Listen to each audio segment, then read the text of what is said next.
the will meme. So let's do this. Let's cook. If anyone is interested in giving us a recap, especially Lex, because he's like, what the fuck happened last time? I would be so grateful. I will even give you a DM inspiration. Yeah, unfortunately, I haven't been able to fully catch up, so I'm still very confused.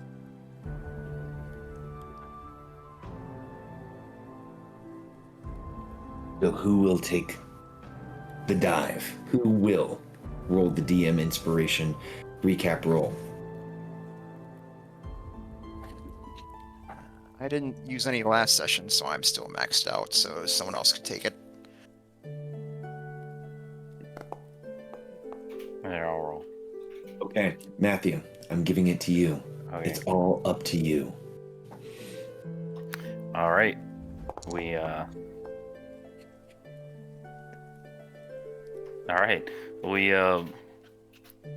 entered the upside down tower through a long ice slide. Used all our rope.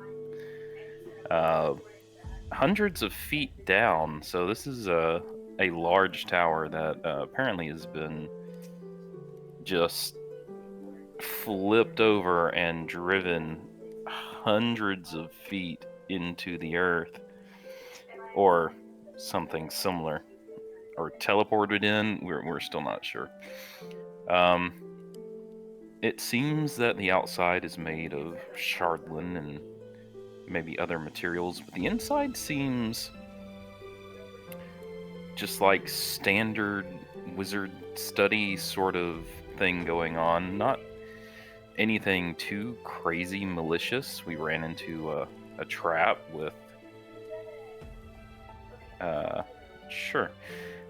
we ran into a trap where some furniture came to life, started attacking us, but not like in an evil way. So we're still up in the air about it. It's like there's some shardlin embedded in the outside, sort of evil, but then like we come across a statue to a generally considered to be a goodly aligned goddess, and we're like, oh, I don't know what's going on here. But the levels of the tower, several of them have been broken through, probably by Yeti digging or deterioration.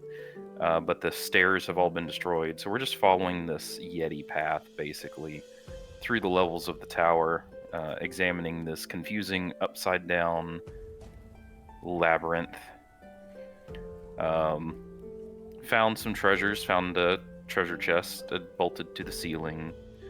Just basic stuff. Got past a doorway that was like, oh, what are different types of magic, but you have to do it in the right order.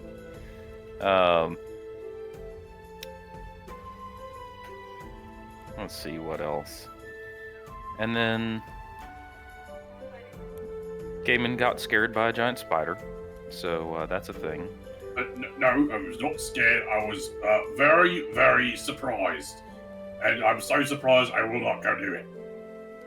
Akia turned into a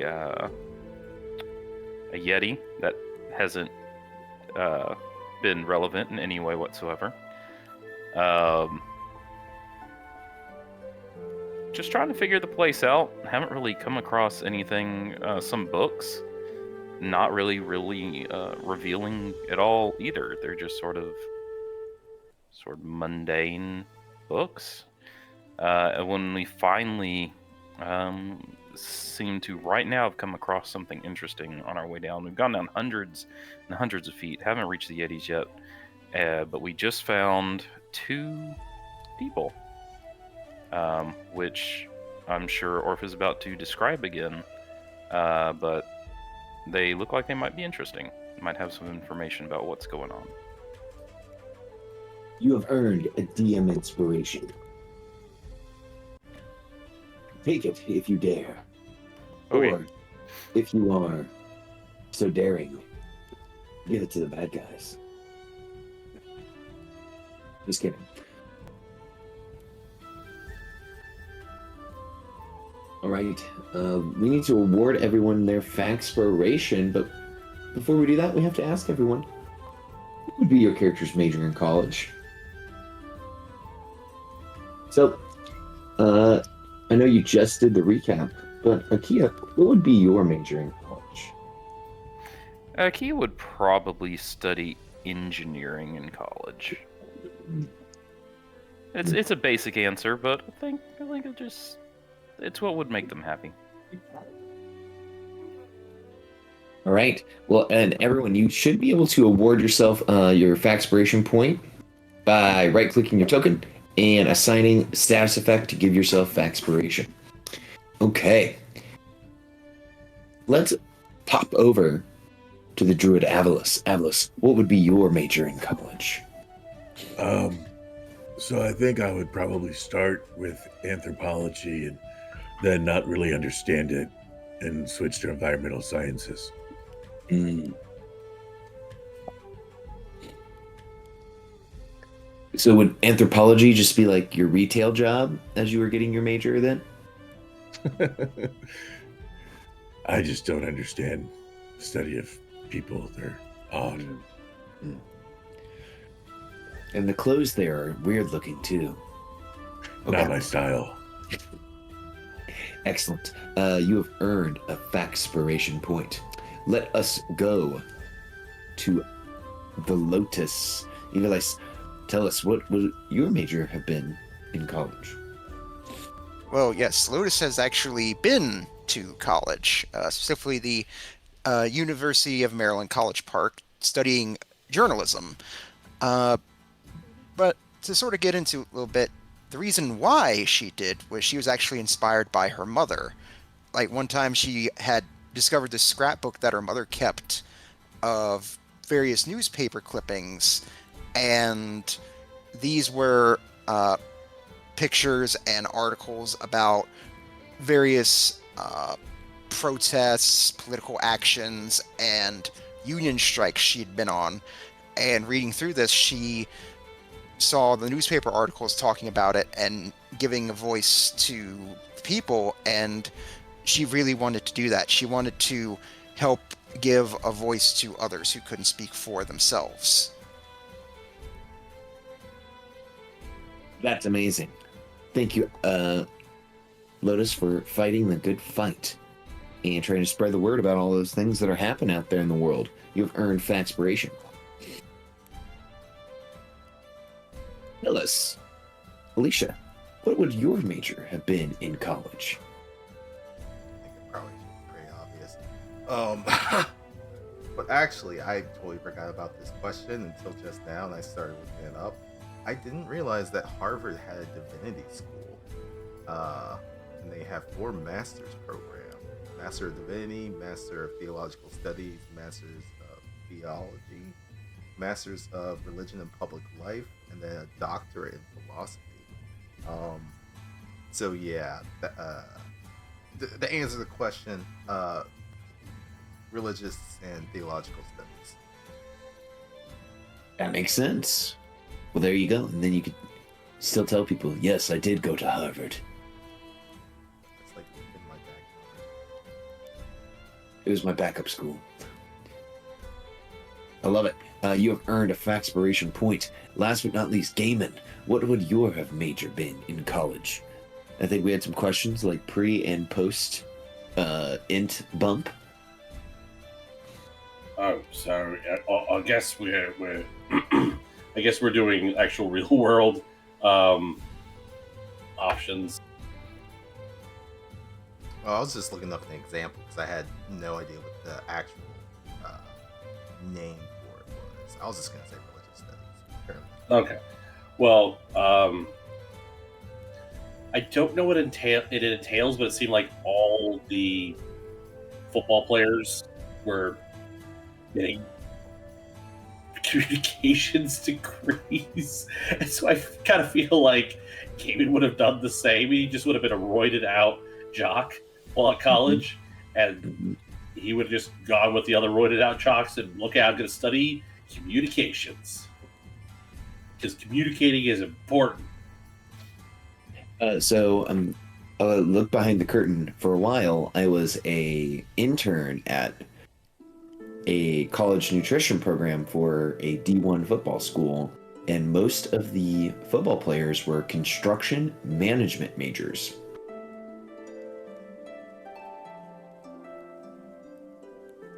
Okay. Just a fun fact, guys. Just like termites eat wood faster when you play heavy metal for them. Why do I feel like that makes sense?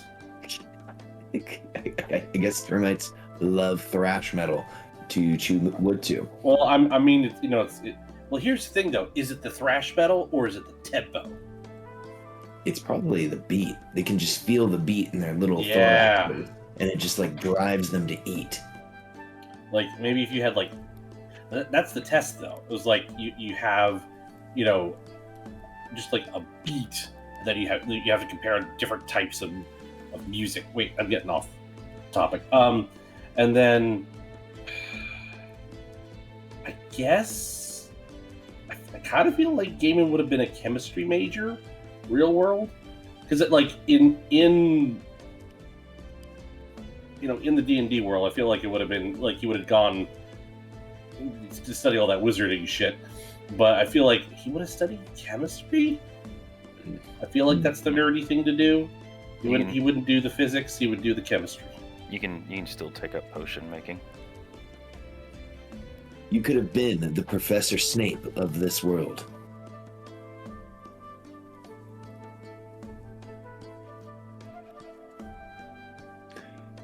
Wait, was he potion? Professor Snape? Yeah, wasn't he potions? Am I Yeah, he completely- was until he was always angling for the defense against the dark arts, but he kept getting sniped by other professors. He kept getting snaped. Okay. I'm going to slowly take us back to the other map here, y'all. So, as Akia opened the door to this room in the Lost Spire, which very much feels at this point that it has heavy Netherese origins, there are two figures in the room. This man who appears to be a wizard, and this guy who does not appear to be a wizard. He appears to be a white, who are looking at you with surprised face as you So open he likes the door. Iron Maiden. He does like Iron Maiden. Both the torture device and the band. Gaiman walks in. Hey, yo, Mr. White, you want to start cooking? Gaiman, we need to cook, he would say in a low timbre. But they are standing in the room, looking quite surprised, their hands up in the air. And to describe kind of what they look like, as I said, a undead warrior, dead gray flesh drawn tightly over its bones and face. The other, a young man in cold leather clothing. The young man would say to you, "Welcome to the Lost Spire of Netheril. My name is Dazan. Won't you come in?" Lotus will peek inside and hello, sir. I admit you seem rather composed for a wild yeti stalking about this place. Oh yes, the Red Yeti. He and I have become sort of roommates in that we hide and lock the door and ensure that he can't come in when he comes back. Is he out there right now? Quick, you all should come in here and we can talk about this. And he motions to you all to come into the room. I'll just stand in the doorway. It's a bit small for all of us. Plus, Metal Britches over there seems to have a sticker with the pointy end. I mean, is this going to be a problem? Were you guys No. spoken to? He looks over. This is Krintas. Krintas is my bodyguard.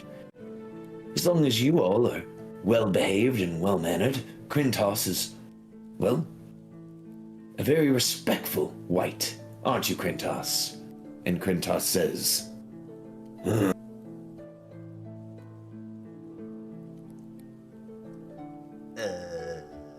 Right, I'm just gonna stand here with, with a javelin at the ready, because, reasons. Alicia if steps to the that makes you feel doorway. comfortable.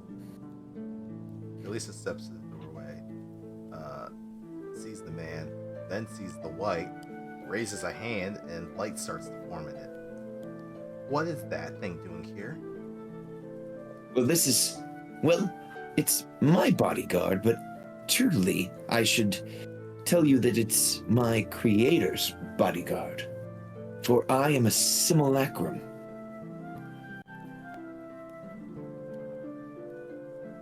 A being composed of snow and shadow.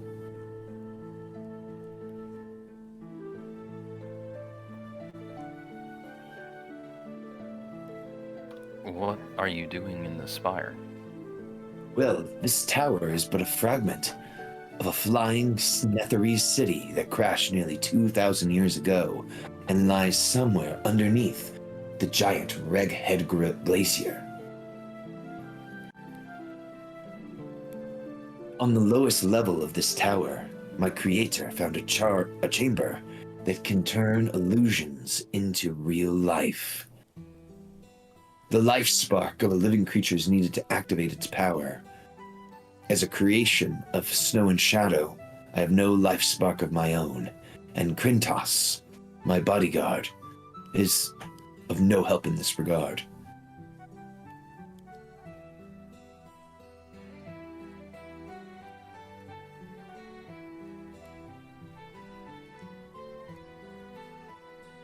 He lets that just hang in the air. So there's a room at the, speaking relatively now, the bottom of the tower, what was formerly the top, where you can just make shit. That is what my creator discovered, and my creator believed, before he left, and left me and Krentos here. Is your creator coming back? I'm not aware of my creator's thoughts and feelings, or their current plans, just that they have been gone for quite a long time.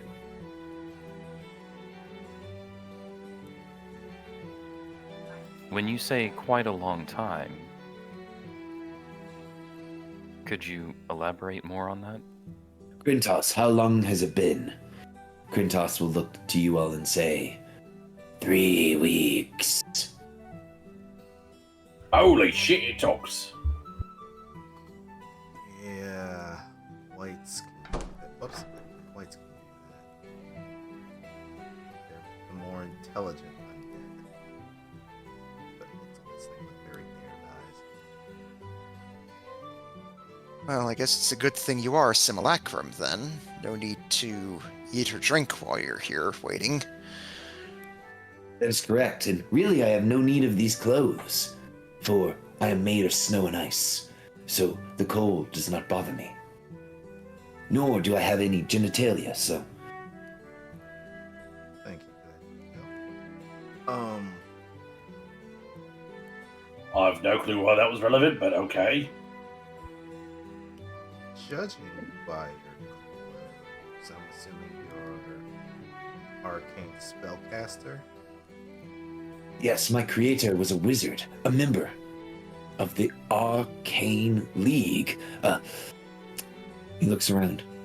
Are you familiar with the Arcane Masters from Luskin? Some sort of check. Yeah, let me check. You guys are familiar with something known as the Arcane Brotherhood. You've heard whispers of them meddling in the affairs of people across Icewind Dale. No check necessary. We are familiar with an arcane brotherhood that's been involved in the affairs of this region, and I am seeking an associate of one to assist me with a personal matter. Ah, yes, I know them all very well in detail. Perhaps we have come to a space where an agreement can be made. I can help you with your arcane brotherhood and all of the information that I have on them if you were to help me become a real man.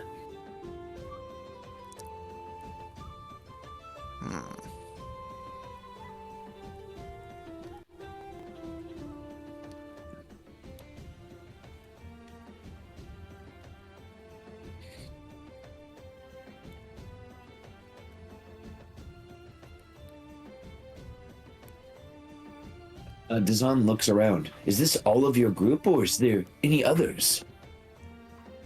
There's a giant spider outside that is with us as well. I see. And there's also, here, and I'll go ahead here. Watto, there's another wizard in here. Well, sort of. Here, come on. And I'll bring Watto in. This is my my boyfriend, Master Watto. He is a wizard of some renown himself. Ah. Well, nice to meet you, Master Watto. He will extend his hand out to shake Watto's hand. Dazan will, as he's shaking his hand, you guys notice that there's something interesting on the table that they are standing by. Yes. You guys should see a handout. Yeah. The amulet is a 4-inch wide disc composed of a silver-framed wood with a rune carved in the face.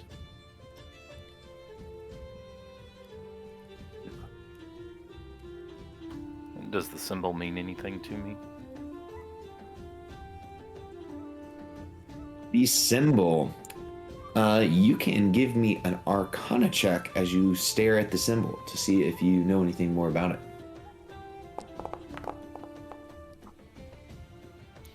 Double one. All right. May I try an Arcana check with that while Watto and him are conversing? Absolutely. So, Kia, you wouldn't necessarily know what this thing is. So, Lotus, you recognize what this may be. This appears to be a sort of company logo or a wizard's insignia upon this amulet. It probably belongs to a wizard of some sort, but Dazan does not seem to want it or care for it, as it's just been kind of haphazardly thrown upon the table. With that Dazan. Oh, sorry. Just a quick thing. With that 16, do I get any feeling that it might be anything else coming off of it, or anything like that? For more, you would have to use a detect magic spell to know more about what this amulet may or may not have upon it. All right. I'll just sort of like keep an eye on it in my periphery for the moment. Dazan, you said that this machine on the bottom floor requires a soul to operate? Yes. No. It does not require a soul. It requires a life spark. Here's the difference. A soul, if a machine requires it, would more likely than not use the soul as a sort of battery or fuel and destroy the soul in process, like a oil lamp uses fuel. The life spark, if I were to stand under the runes of this machine and simply be touched by someone with life, your residual life energy that you are giving off would activate the runes, turning me into a real boy.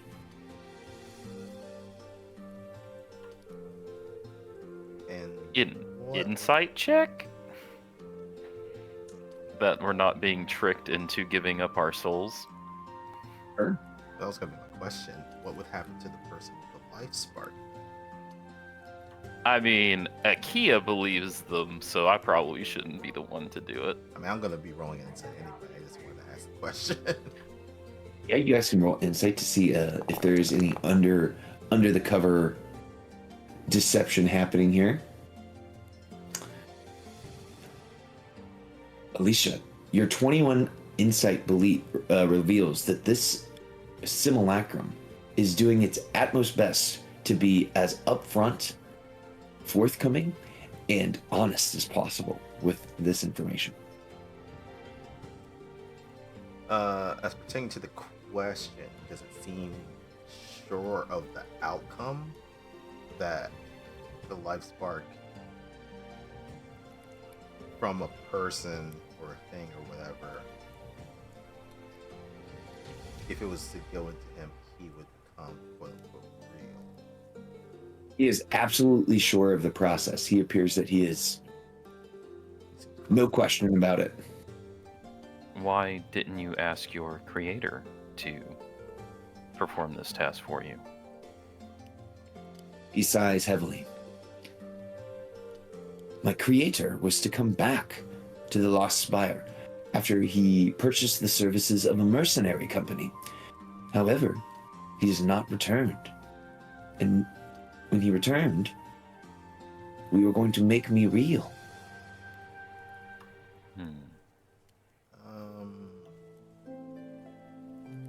Alicia takes out her notebook, or that notebook, flips through some stuff. There was someone burned at the stake not too long ago.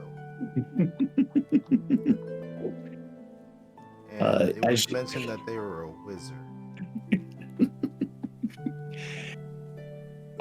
I was going to ask you guys for a history check, but your notes reveal the name in your notes would say Dazan burned I at don't the remember stake. if there was ever a name associated. I just remember that there was a wizard who was burned at the stake. Who was trying to hire adventurers to do all sorts of craziness. Yeah. You may have got those adventurers killed.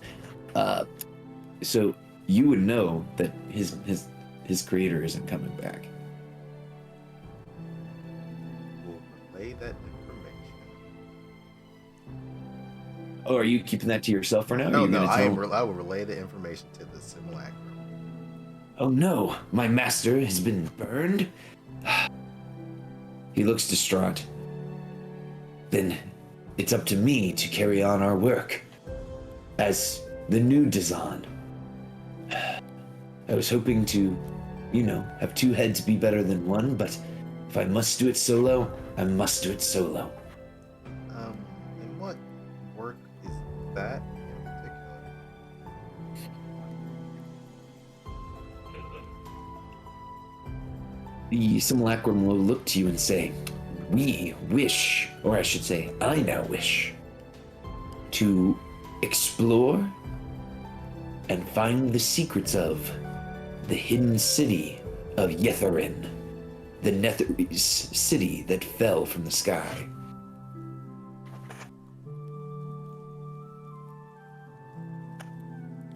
That is now in Reghead Glacier? He nods.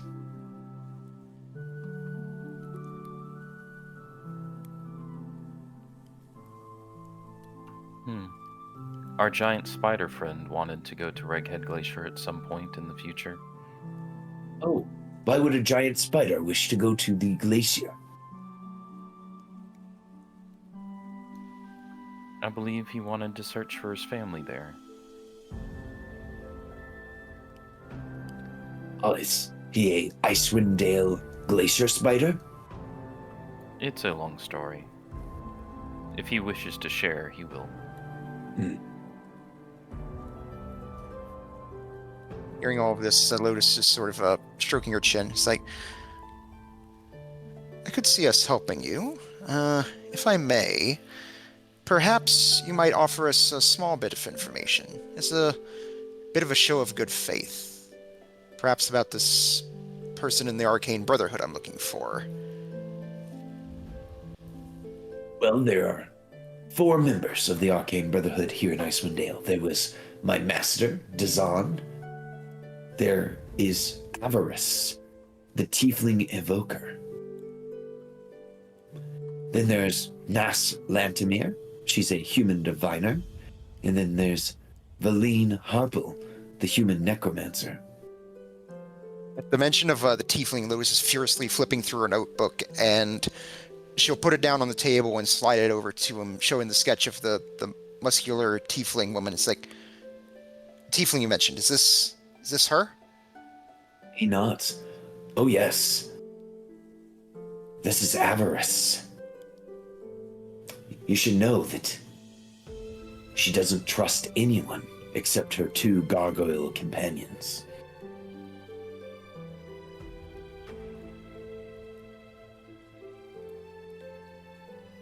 I see. And you say she's an evoker. What can you tell me about that? Oh. In simple terms, she likes to make things go boom, boom, boom. She's not very subtle, I'll say. Curious. See, through some information gathering I've done, I've been told that she could help me with an issue I'm having with a magical item in my possession. I do believe she could help.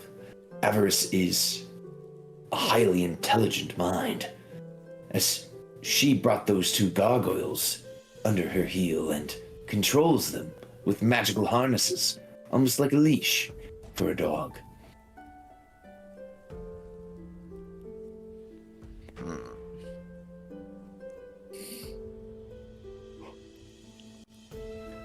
She picks up her notebook and says, it's rather curious because, well, I was under the impression that the issue I have would require a bit more of a delicate hand.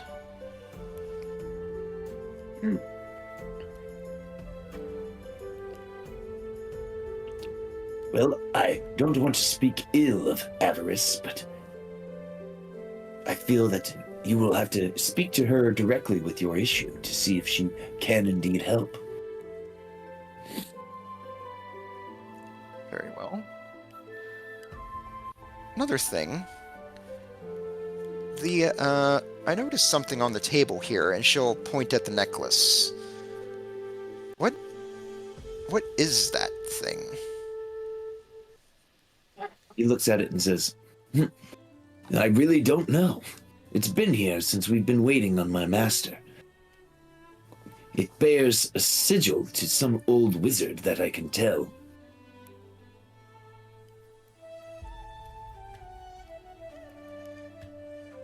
Would you like it? And he holds it up to you all.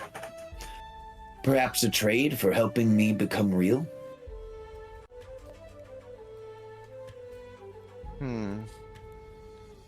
If you could just hold it there for a moment. And she'll tap the side of the Flavy mask and say, Flavy, analyze the necklace. There is a magical aura of enchantment surrounding this amulet. It is indeed a magical item. For more, we will need to cast Identify upon this item.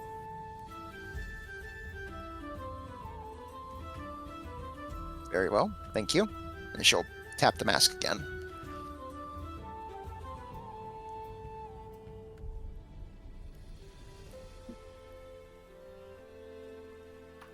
Would you like me to do a deeper analysis, Lotus? If you would like, Akia, I would appreciate that. Very well.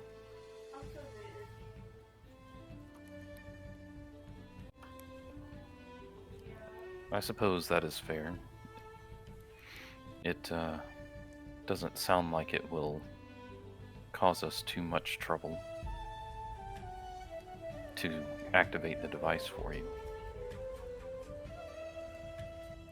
Now here is the rub. I want you to be aware of what you're agreeing to. Myself and Krentos can hide easily enough from the Red Yeti and his Yeti brood. Because, well, I am not even made of things they eat, and he is undead. The Red Yeti, they have a sort of lair within the Rune Room.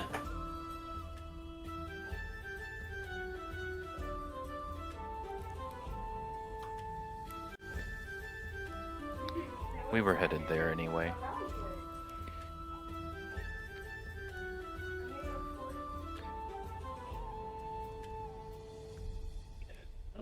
I see.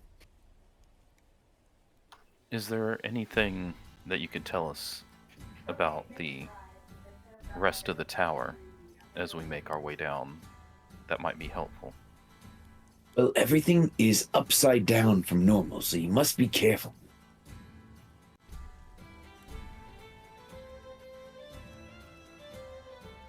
And the Red Yeti. It's not like other Yetis. I've heard it.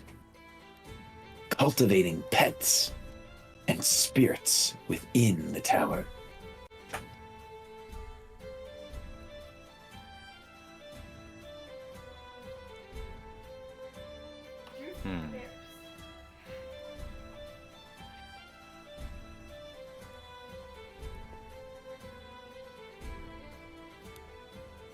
Does anybody have anything else they wish to discuss before we make our way down?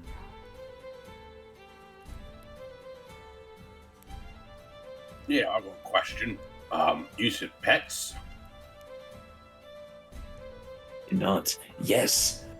I was hiding in a box when I saw the Yetis bring in strange eggs into the tower.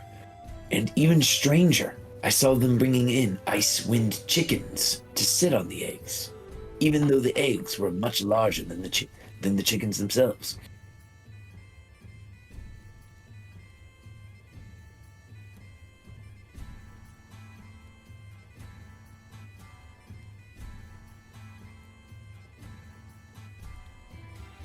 Did you happen to see what popped out of the eggs? I did not. I could just get an icky feeling from them that whatever hatched out of them would be monstrous.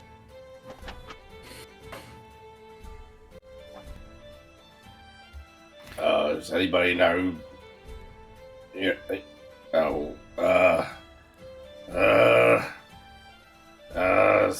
Avalus, spiderless. What lays eggs are bigger than chickens?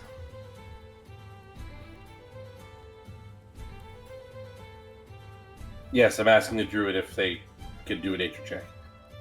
Oh, well, I don't know. Akia could probably yell down the tunnel and I could probably hear it. Because I'm already down like almost a floor ahead of y'all. I'm not going to yell down Oh. the tunnel. No, I thought Jimmy was yelling for Avalis. I was. I just thought he was the other side of the room. I didn't realize he was, going down. He stealthed ahead as a spider, about almost a floor. If it's all right, I'll listen to the description of the eggs and roll a nature check. Okay, so Avalis, as this is happening, do you want me to send you to the next area? If he doesn't hear anything, yes. Okay. Oh, I gotta make sure that Akia is not on the teleporter, and neither is Kumaku. So, Kumaku came anyway. So, Avalis, as you begin to move down the tunnel, you can see from your spider perch, there are rusty tablewares, shattered plates, and broken chairs scattered on the floor. Amid the tables, one is overturned and one is on its side. You can make out, using your spider vision, there are several crawling serpentine creatures moving about in the wreckage, each of them with 8 legs and glowing eyes.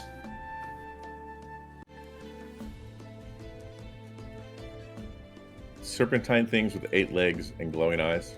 Yes, they kind of look like this. Oh, those? Well, if those look... Yeah, if I'm still stealth, then I'll just crawl back up, all quiet, like nimbly bimbly. Mm-hmm. Absolutely. Here, let me send you back. I did not like the look of that. I will come back, change into human Avalis, and go, don't go down there yet.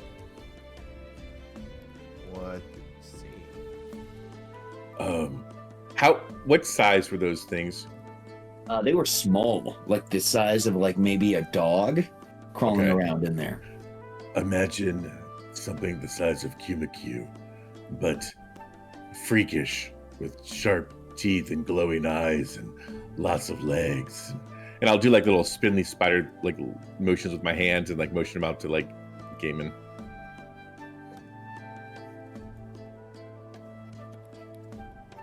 Right, He's on. there's Begins to move out. spiders down there. Not spiders, but like spiders.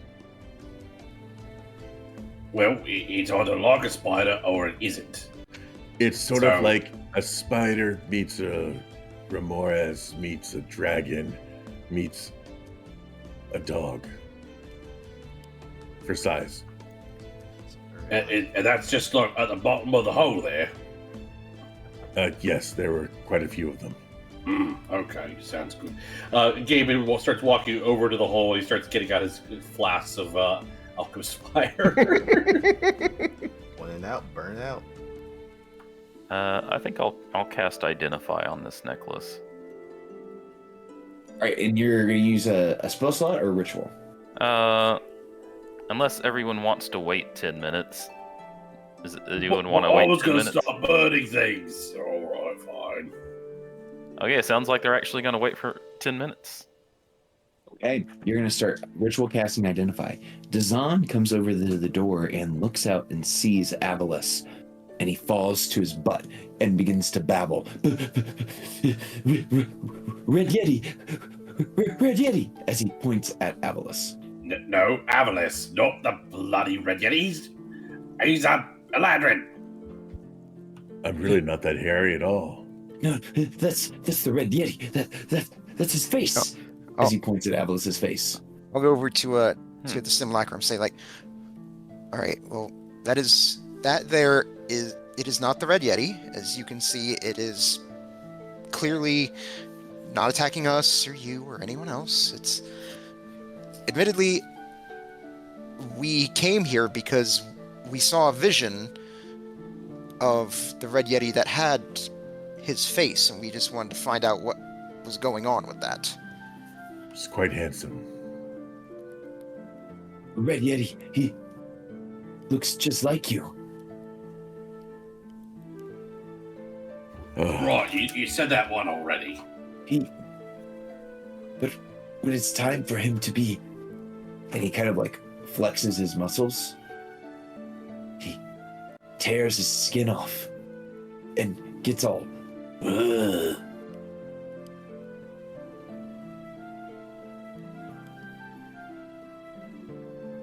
I wonder if the Red Yeti is a Yeti at all. There's a good question.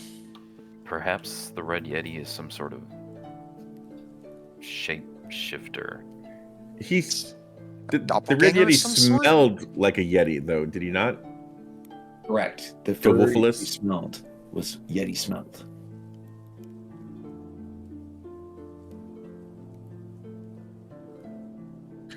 I mean, if he's not a Yeti, it would definitely fool most senses.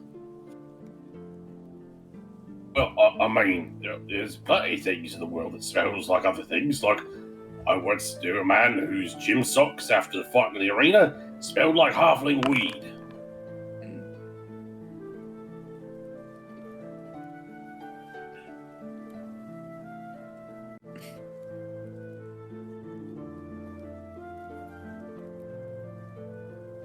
The wizard will stand up from his butt and say, I apologize to Avalis. Was it?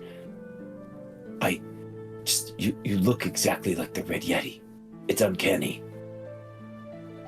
Tell me, do you know these spider-like, snake-like, dog-like, dragon-like things below? Yeah, what are they like?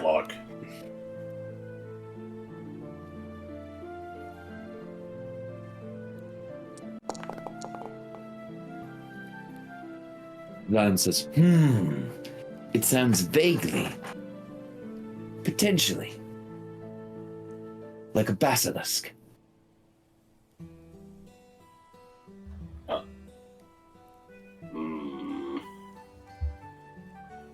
All I know is there were a lot of legs and the eyes glowed and Right. it had sharp teeth. Right. And Lotus had heard of like stories of basilisks back on her world, but not sure if the things match up here. It's like basilisks isn't like the creatures that can look at you and turn you to stone. Is that how that works?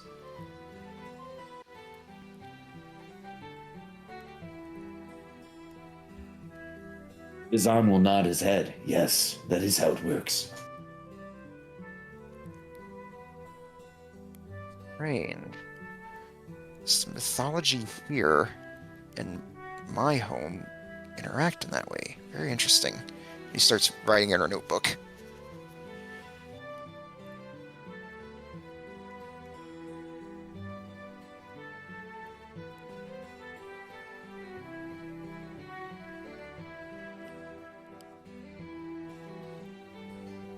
All right, let me ask the all-important question: how the fuck do we kill him? Well, basilisks aren't unkillable machines. They have the same weakness of any other creature, their vital organs. I believe they, as you were saying, could potentially be burned. You don't sound so confident, Mike. These could be icewind basilisks, which are a little more mean. They're smaller than their southern cousins. Tougher to kill, too. Like a badger or a weasel. Can I do a scouter check for a basilisk? I don't fuck around with badgers. I suppose it could be more badger-like than dog-like. I'll revise my description.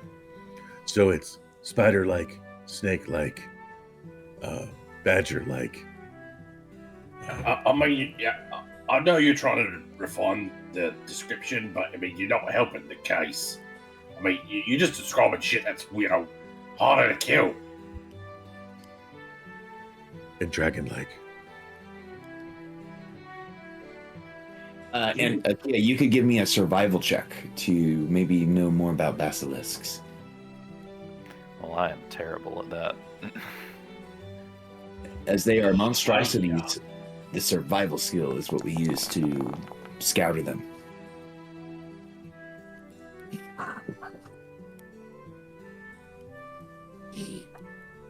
So if we go off Gaiman's roll, Gaiman, you actually know a lot about the Icewind breed of basilisks. Unlike their southern cousins, who kind of have a petrifying aura on at all times, the basilisk of Icewind Dale have to do it as an action to try to turn people to stone. Though smaller, they are just as strong, as if they are just one long corded muscle. Finally, they are able to launch their spikes from their body, almost like a manticore, as a sort of defense mechanism.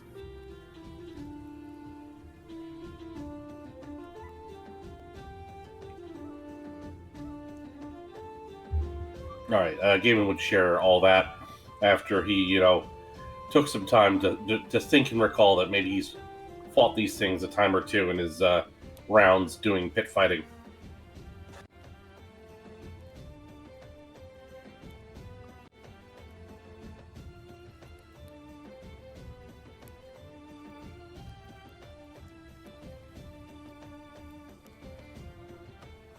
So what will you do? Will you go down there and fight those basilisks?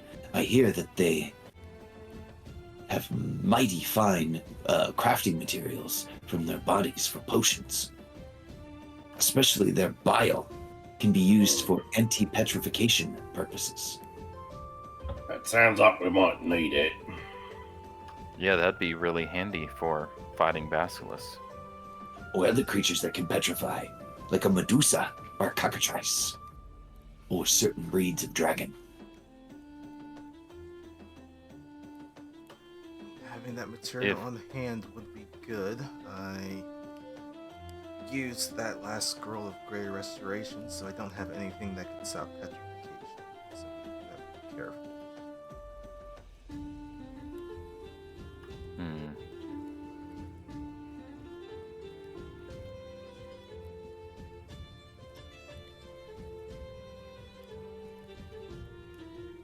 Well, we want to try sneaking down there, see if we can't take them by surprise.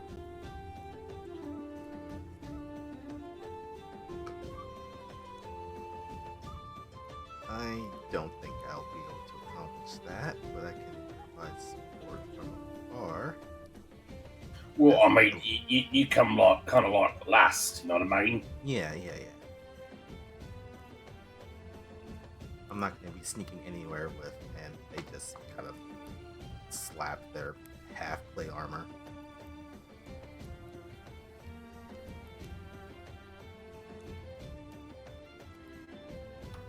Well, I suppose we just open fire as soon as we see one and hope for the best. See that you've been learning from Lotus's, if that is your name, the wizard that she wishes to see, Avarice. She's more of a blow stuff up, blow up the smithereens, blow up the ashes, blow up the ashes' ashes, and then ask questions type of gal. Yeah, it's like, I'll lean over to the others and say, like, you know, the more he says about that tiefling, I'm still, I don't know, it's like, I know the mirror said that, you know, that she's supposed to help me, but, you know, it's like, how do I know she's not just going to, you know, literally blow this thing up in my face? You don't. We could just lob some fire down there and then wait for them to come up to us. Force them to use the tunnel one at a time. Definitely could work. Well, I Might mean, have you can something also there. do that, you know, and not ruin things with fire. Not to mention, we probably don't want to start a fire. We can help it, now that I think about it. Wait, what 'Cause was it's- that room like, Avalis? Did you say there was Just- things in there? Just destroyed furniture. Nothing of note.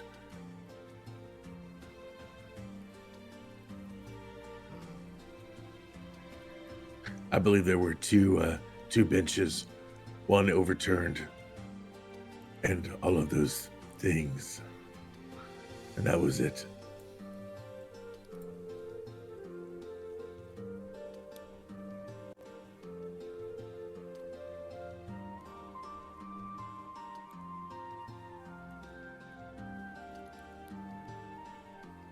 Well, if they're coming through the tunnel, definitely funnel them through here, and not everyone else would have to catch fire, so to speak. Or really just force them into this room.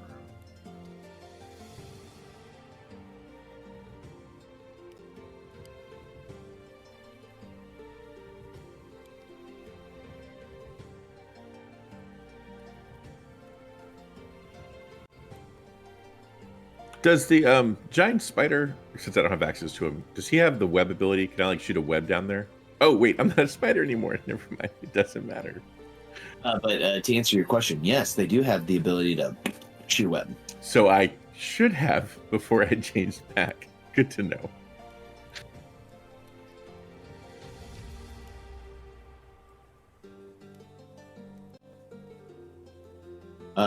Dazan and Quintos will look to you all and say, "So what is the plan? What do you wish to do? You won't have long before old Red Yeti, who looks exactly like Avalis, comes a-knocking." Guess we may as well deal with these basilisks now. Don't want them to be interfering with us in case we come across this old red. I suppose. Unless we want to try and lure them up here. I'll finish identifying this necklace and then we'll go down and start burning them. We'll say that 10 minutes has passed. This is a Shield Guardian amulet.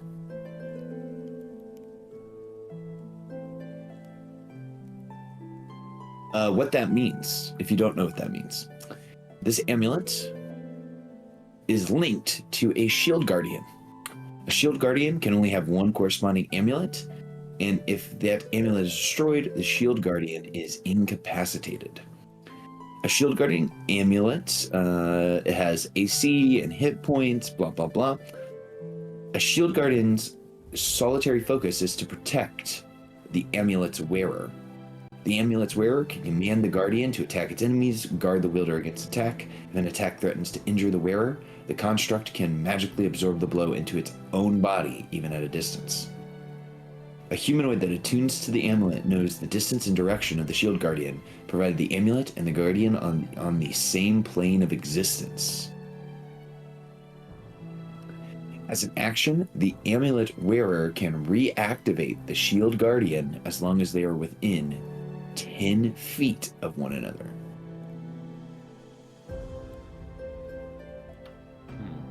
I will relay this information. And there it I is, am- folks. We found the Shield Guardian amulet of the Watsy adventure. There's going to be one, Yep. There's always one. and you now have it on your character sheet. It was trying to make you attune to it. You do not have to attune to it. I do not know where the Guardian is, but this seems like a very powerful item.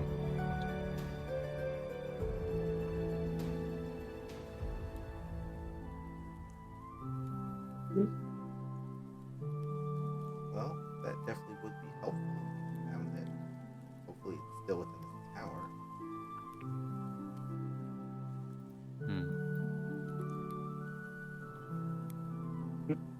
But maybe we Well- can search for that after we've dealt with the basilisk. Does anyone want to wear it in the meantime?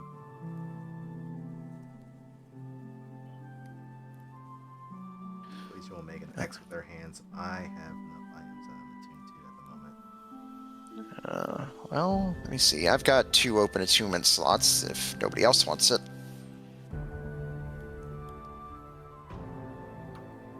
Going once? Going twice? Sold to Lotus, I guess. Alright, Lotus, that means you gotta give your soul to the machine. I mean, technically, if you know, that's kind of how I got into this whole mess in the first place. Mm-hmm. We always got to read the fine line of our contracts now. Alright, so do we go down and start blasting? Well, if we go down, then we would be at the mercy of the tunnel as well. How close were these creatures to the exit of the tunnel? Caleb? So they were wriggling down in if the tunnel was on the ceiling, which is 12 feet high, they were all wriggling around on the ground 12 feet below the entrance to the tunnel. The moment you drop to the floor, they would be upon you. And Like I'm small assuming we snake-like, didn't. spider-like, dragon-like, badger-like creatures. I'm assuming we left a rope back at the first hole. We left 4 ropes back at the first hole, but All right. Avalis has a rope, he said. I do have 1 rope. How long's the hole? The hole isn't actually all that long. So minus the 12 feet from the floor, the hole is only 10 foot deep. So with the distance to the floor, you're looking at a total of 22 feet. All right. So I think we got a couple of options here. All of you lads who are good with fire, I could tie a rope around your ankles, lower you down, you can blast a couple of those fuckers, I'll pull you whoosh, straight back up through the hole, and then we prompt them to come after us, and so we clock them on the head as soon as they start poking their heads out. So you want one of us to be bait on the end of your fishing No, line, then? no, it's not bait. It's you're thumping your nose at them. Lotus, your fireball is a little stronger than mine. I figured We this is where we don't were going. need fireballs. I mean, that might be overkill. Avalis was saying there was a bunch of broken furniture. That's just basically kindling. Unless we just want to say fuck it and throw a alchemist fire down there. Does I'm concerned Chardolin about burn? dying of smoke inhalation at this point. There wasn't a There wasn't just a bunch of shardlin inside the tower. It was all stuck in the outside of the tower. You can imagine the outside of the tower is completely shardlin, almost like a shardlin sheath. What are the walls inside and floor and stuff? The floor has been made of marble. The walls are made of stone, and the doors have mostly been made of wood. Not much is gonna burn in here. Wait, you guys are now asking this question after you came in here? No, we already. We just needed a refresher. Clarification, Yeah. okay. Like, we can cast fireball and be okay. Right, but Yeah. what is there? Could again, smoke inhalation. I'm just gonna look down the hole. Is there enough light for me to see the Yes. creepy crawlies? All of the rooms here are fitted with spells of continual flame. We might be able to just hit them from here. Or some of them from here. At least enough to clear a space to drop down into safely. We could make them scatter, which might be helpful.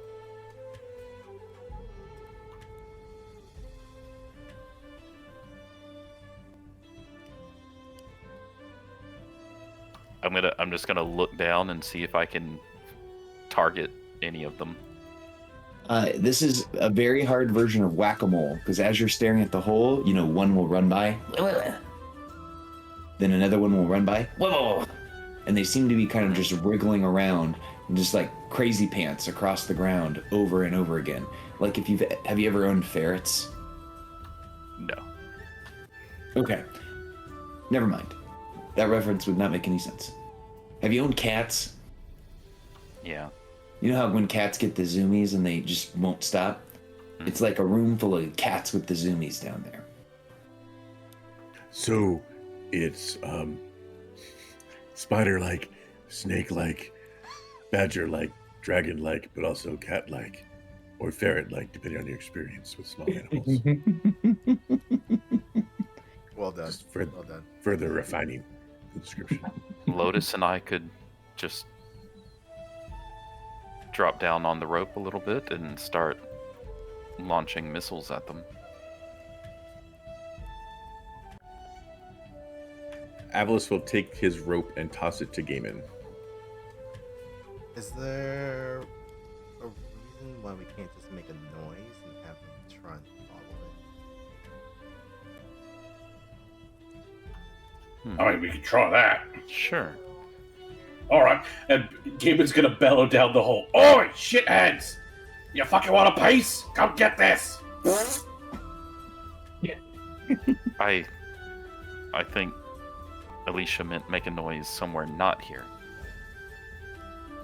What the fuck do you mean? They're coming right up. We just hit them as they come up. So as Gaiman yells that down, you guys see several sets of glowing blue eyes. I don't look. Look up through the hole. Is anyone looking down through the hole? Huh? Is anyone looking down the hole? Yeah, I think Well- gaming is. Okay, don't worry. They haven't attempted to petrify anybody. They're gonna start running up the hole. All right, we're gonna Gaming is going to draw his bow and a Remoraz arrow at that point. excellent. So let me Initiative I still think a time, preemptive baby! fireball would have been the way to go. I'm telling you, fellas, you don't want to die of smoke inhalation. Yeah, the most common cause of TNT deaths. Or I mean, one suffocation's that- one of them. was trying to argue with me on Reddit. Grain fires are the biggest killers out there. So these freaking basilisks start running up. There's four of them that start running up the chimney. Oh shit! Okay, those fuckers are fast. So we're Uh-huh. gonna target them, or everyone. We're gonna have to roll into initiative here. I'm going to click this button. Oh, I sent some of you down the hole. Well, that's a technique.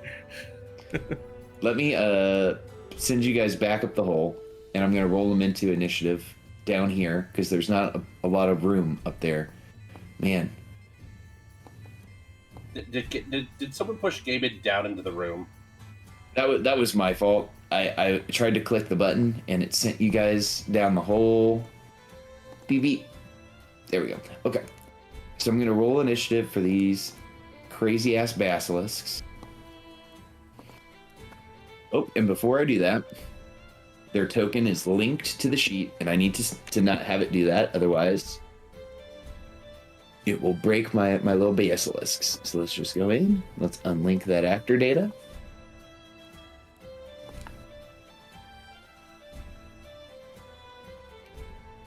All right, and there's 4 of these bad boys. All right, they're gonna roll into initiative. There should now be an initiative to roll into.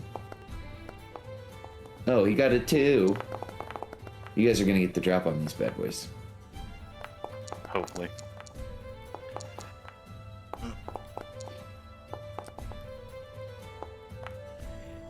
Well, Gaiman was ready for it. Yeah. As he yelled down to come get it.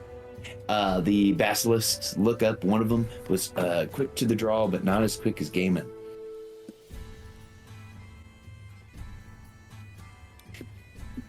Okay, well, if I'm starting off, how many do I see? To make this easier, I'm gonna move you guys kind of this way, and then I'm gonna pop these guys kind of coming up in this sort of direction. Okay, are they within melee, or are they like crawling up the holes like super fast?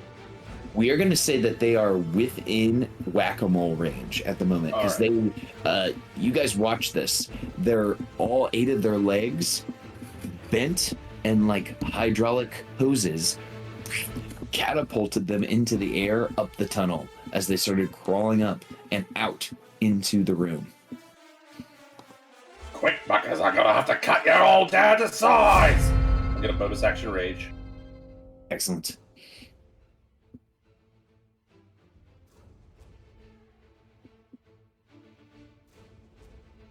I guess shoving Lotus out of the way.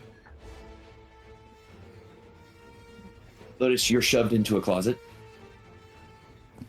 I don't know if that brings back any memories of being in high school for you or not. Just don't ask about them titties. It's true. It's true. Or more accurately, the lack thereof. Anyway, Gaiman is raging. He will recklessly attack, and we will swing at the uninvited.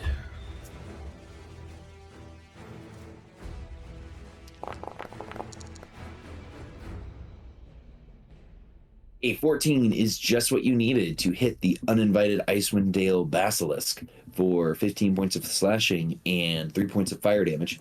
Their reaction goes off as you hit them. They retaliate by exploding shards of ice off of their body toward you. Can you give me a dexterity saving throw? Sure. Should I just do a regular save off the sheet, or should I click the dex save button? You can hit the dex save button. Boop.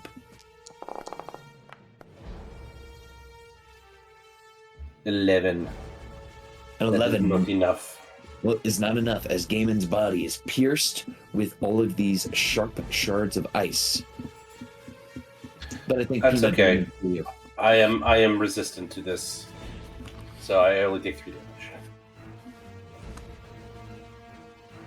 And Gaiman, it is still your turn, I believe.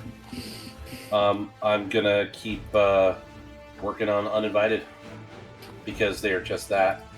Well, they're uninvited as far as the tower, but like I did invite them up to like attack us. That's fair. Oof. Another big hit.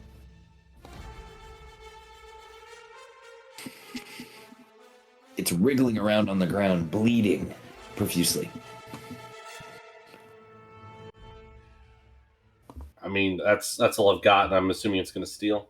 Yes, the agreeable Icewind Basilisk hisses as this happens. Let's see here. It is gonna go for. There's this like little dog-looking thing next to it, and it doesn't like that there's a little dog-looking thing next to it, so it's gonna bite Kimaku. Oh no. That's a natural 20. Yeah, that destroys Kimaku. So it just starts and just starts gnawing on Kimaku, thrashing it in its mouth. Jesus, these little bastards are vicious. Wait, who's that? So that was the uninvited one, as it just kills Kimaku. It'll go ahead. Oh, I accidentally did agreeable. That's all right.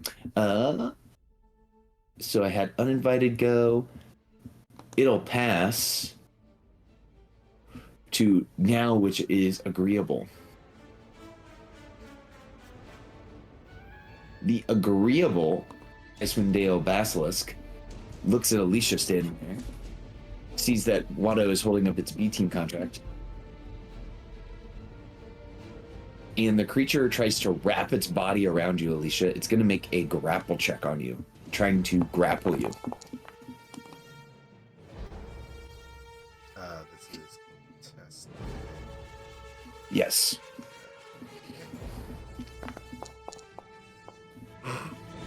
Sure. So you guys just see that this thing just jumps off the ground and just wraps itself around Alicia's body like a boa constrictor. Oh, this is fine. It's fun. It's fun. Okay. It'll pass to Trendy.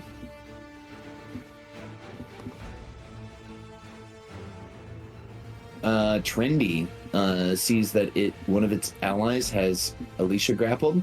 It wants to do something similar to Akia. It's going to attempt to grab you with its body. It got an 8. Can you beat that, Akia? Maybe. Okay, you're able to just hold it off as it's trying to wrap you up. Finally, unpleasant. All right, here. Unpleasant is going to do one of these. And it sees Avalis standing here. Avalis, as you're standing in this room, you can't help but notice something interesting. How do you get that?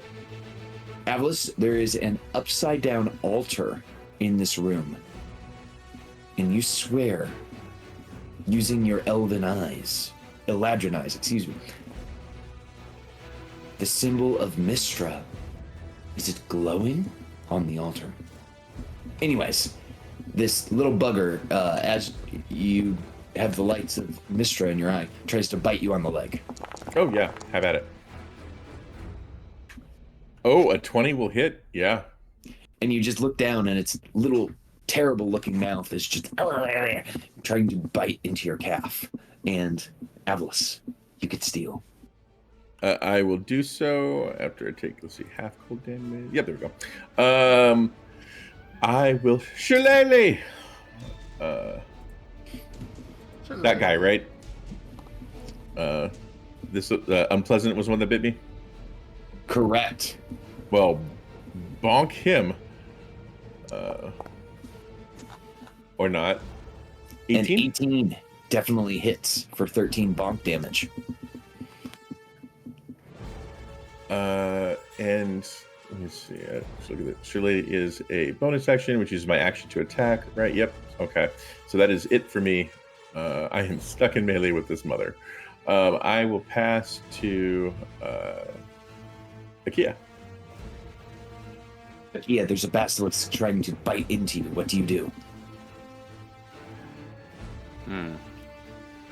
I think I'm going to try to punch this one that's grappling onto Alicia. That would be this one over here. Okay, doke.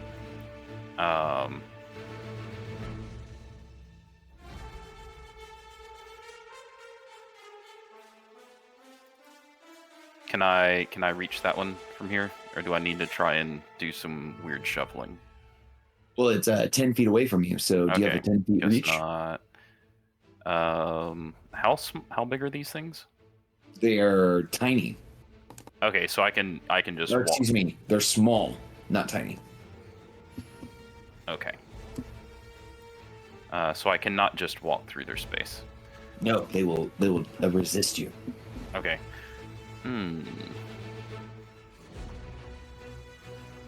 To represent Watto's B team contract, he runs into this room and closes the door.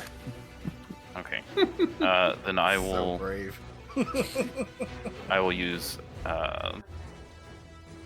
movement to go over here. Then. Would you say Watto's being a scaredy cat? You know, I should have saw it coming, and I didn't. But yes. All right. I'm gonna try and punch it.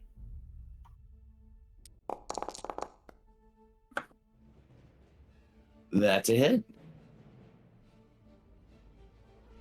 All right, and I think I will. Yeah, I'll punch it again.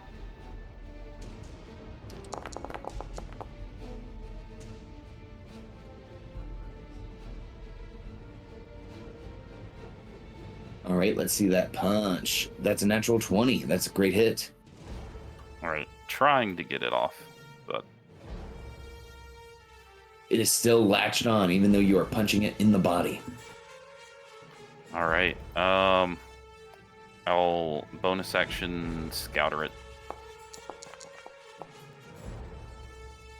3. And then I will pass to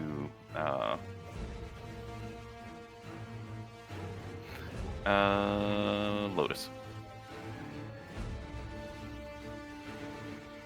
All right, Lotus, you're up. You got shoved into a closet on accident. All right. Yeah, considering we're fighting in close quarters here, I don't really mind that so much. The game in between me and these things here. So I'll go ahead and hang here. I'm going to spend a sorcery point for Twin Spell, and I'll go ahead and shoot out 2 firebolts. We'll just put here. First one will target Uninvited.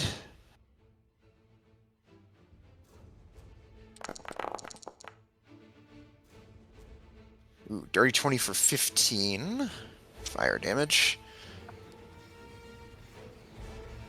The creature is Alright. now bloodied. Nice. And then second one against Unpleasant.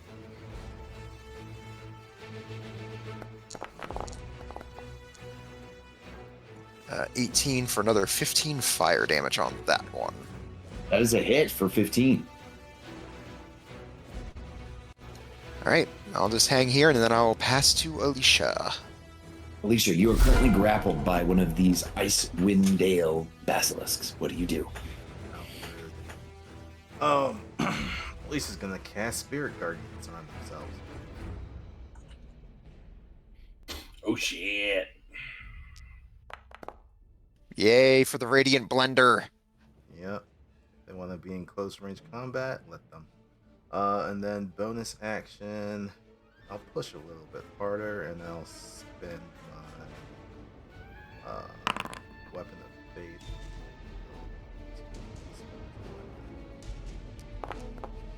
And it's gonna attack uninvited, but I think a 13 is gonna miss. A 13 will miss.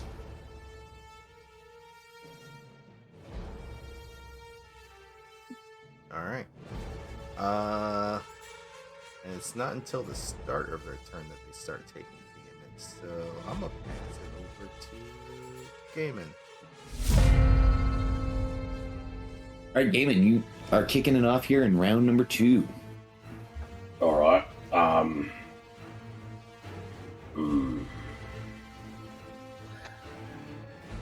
I'm still gonna keep focus hitting on uninvited recklessly.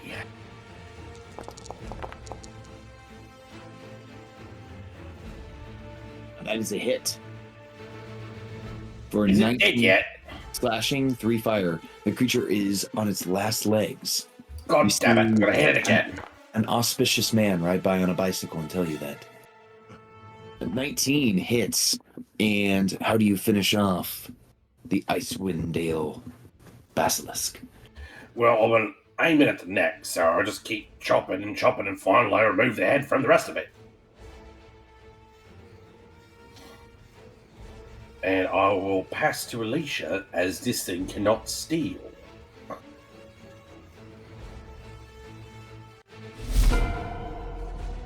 All right, Alicia, it has been passed to you. Okay.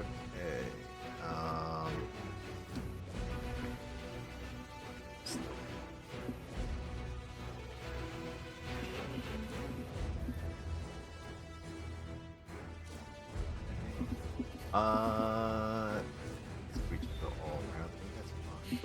More radiant damage. It says center. Yeah. So I need them to make con saves. Yeah, absolutely.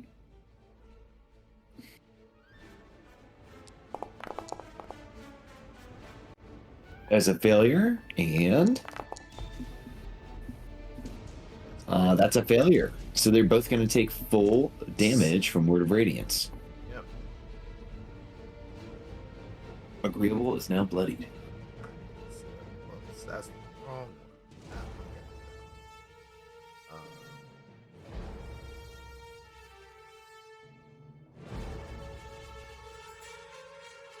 Sorry, I'm placing it. Alright, that was action. Bonus action, going to swing on this boy with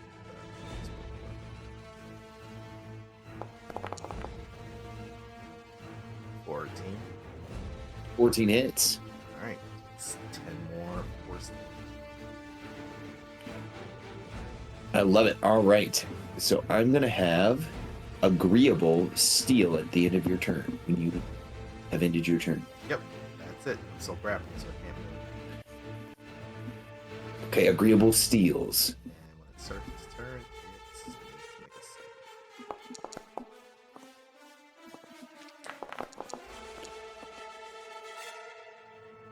Succeeds, takes that. It's going to take half damage. Agreeable has Alicia grappled. So it's going to do kind of some shenanigans here. It's going to move you into this square. Move into this square. And then you guys see it move Alicia into the hole. As it's kind of like bouncing around the room, like constricting you. And then you guys see it move itself and Alicia into the hole as they both drop down a level. Cheeky fucker! I just sort of peek behind, Fuck you, Orc. I guess, from behind Gaiman's leg, and I'm like, where's Alicia? Now, everyone, hold on real quick. I'm going to move them back, but I have to move Alicia and this thing here. And then I have to do this. Boop. Oh, I still caught some of you. I'm sorry. So Alicia, this basilisk are now going 1v1 down the hole. Okay. As it leaves down the hole, can I take a reaction against it? Sure. This one's dead. Okay. Think you're so good? Think you're so cool? 1v1 down the hole with me, bro. Come on, bro. 1v1. All right, as it goes down the hole, I was going to say, you hit it for 8 damage. And you have spent your reaction. Yes. It is also taunted by me. But you know what taunt does not affect? Paralyzing gaze.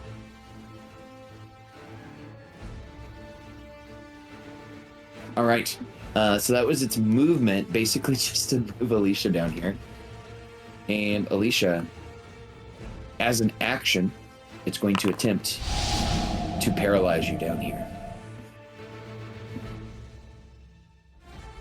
Fuck you, Orc. Welcome back. You son of a bitch. Okay. Do I have anything for this?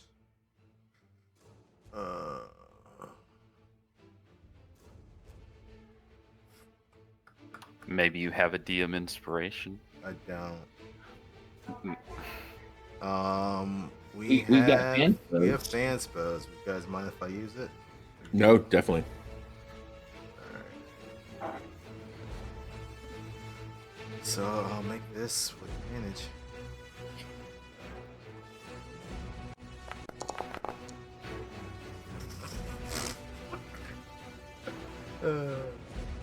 So I'll get my backup character ready. So, on a fail, the creature magically begins to turn to stone and is restrained. So right now, you're just restrained. As someone who's been petrified, you have another chance to save. So you get one more chance. Does it fail by a certain amount, or? Nope, it's just if you fail it, you start to turn to stone. So you get one more, and if you succeed, then you will not be petrified. If you fail, then we have a beautiful statue of Alicia down the hole. Speaking of also falling down a level, how much damage do I take from falling?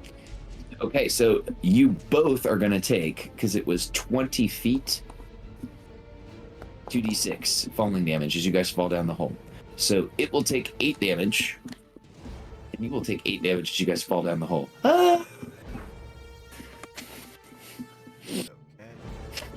Save your concentration. No problem. Okay, it's going to pass to Trendy.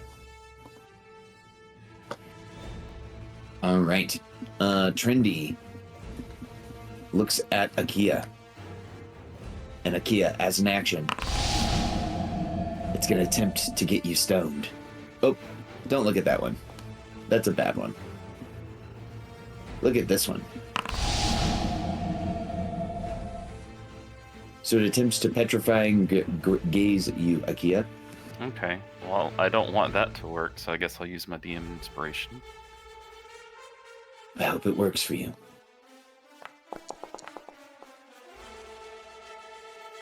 Okay, no problem. And that is its turn. It'll pass to unpleasant. It sees this big guy here that's a lot of meat. But before it can eat a lot of meat, it's got to make it into stone first. So it's going to attempt to petrify Gaiman now.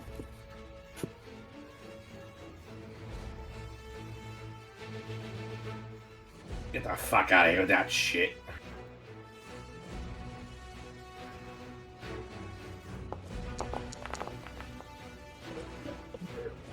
Are you fucking kidding me? Oh, okay. So Gaiman is restrained.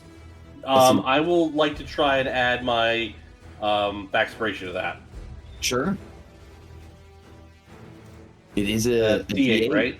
Yeah. So you could succeed here with your faxpiration die. Holy Booyah! Fuck yeah!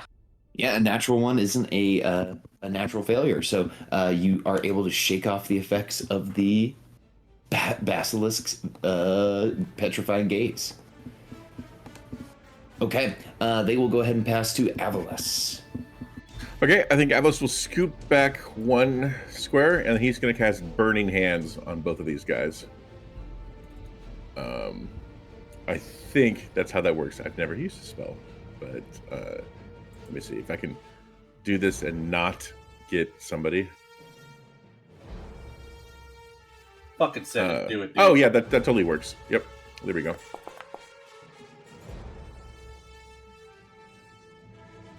Okay, here we go. Dex save.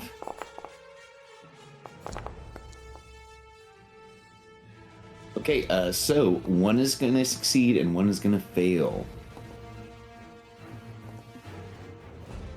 Well, half damage at least for the other one. So Correct. So one of them is kind of wriggling in pain from the effects of your burning hands, and the other is looking just okay.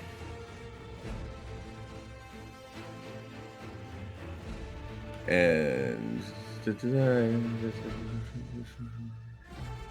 Okay. Yeah, it's just a one-time thing. Okay. That was my action. Bonus. No, I'm not gonna Misty Step or Wild Shape. So I will pass to Ikea. As you're passing to Akia, you see that the magic of your burning hands, the symbol of Mistra upon the altar, has begun to take on a slight red color as it begins to glow. Oh, it did what?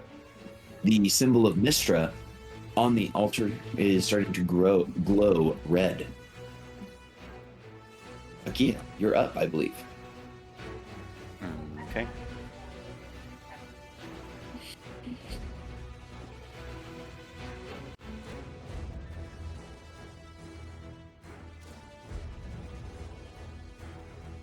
Well, I don't think I have a good way to.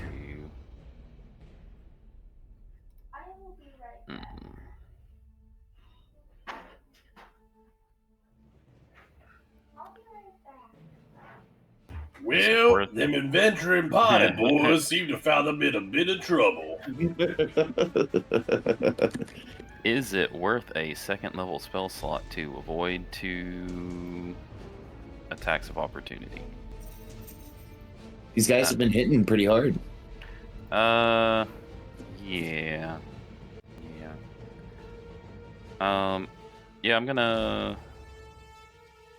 I guess I'm gonna do that. I'm gonna use bonus action to cast Kinetic Jaunt to make myself not provoke opportunity attacks. Although I don't. Oh. Like, why is it rolling damage? Anyway, gonna cast that, and In your turn in another creature's space, yeah, you are shunted. That's your damage you take. and I'm like, I'll go help Alicia, and I'll try to slide down this hole without. I'll attempt to slide down it. Is there anything I can grasp on the way down so I'm just not straight up falling 20 feet? It's a smooth hole, my dude. All right, I guess I just fall 20 feet then. You can give me an acrobatics check to see if you can not land right on top of Alicia's head.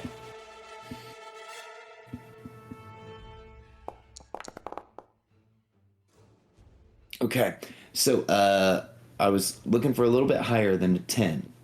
Okay, I'll use Fact Inspiration. Yeah.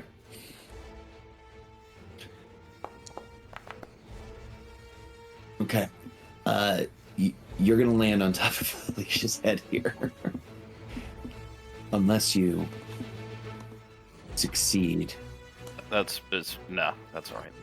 Okay, so you and Alicia are both going to take this damage as you fall out of the chute on top of Alicia. So Alicia, out of the hole Am I now prone too? comes Akia, as Akia lands on top of you. As I'm here to help. as his meaty legs just land on your shoulders, crunching you into the ground. I'm going to say he kind of bounces off of you, so you both don't land prone, and the basilisk is there too. Concentration Both check. Alicia and the basilisk would be prone because we took falling damage. Oh, that's true. Here we go. Not so to you guys make are already, it worse for myself, but you guys are already prone because you guys took fall, and then Akia is prone because he fell. Did I also fall on the basilisk? No, Oh, okay. he wasn't underneath the hole. He was next to the hole. Okay. Well, do I still have 15? I had 40 feet of movement. Do I have 15 left to stand up? Yeah, you got all the movement you need. Okay, I'm gonna stand up and attempt to punch this basilisk off of Okay. Alicia. Hey, you beat that basilisk off that woman. Seriously? Are we not doing phrasing anymore?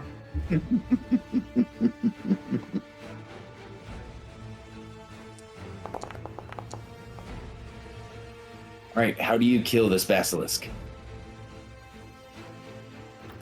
Oh, I just grab it by the neck, start punching it in the head until it grip lets go. At least you didn't grab it by the neck and choke it out. Mhm. Choke Mhm. I'll in here. throw it across the room a little ways. Thank you. And be like, please stop turning to stone. I've never turned this down before.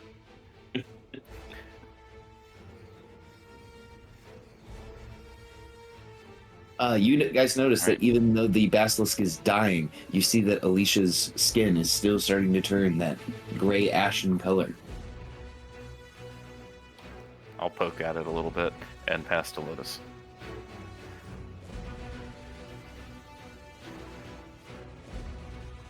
Okay.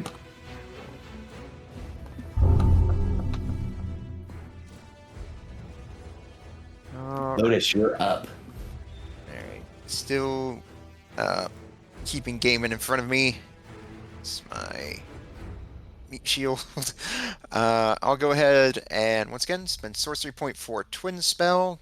Go ahead and chuck out a couple fire bolts. First one at unpleasant.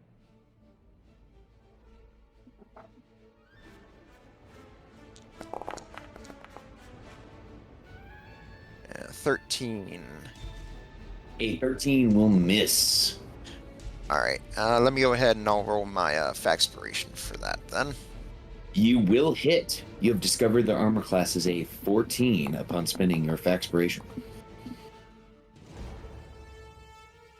Ooh, 13 fire damage. Alright, go to delete that. Alright, then target that for one here. Alright, target trendy.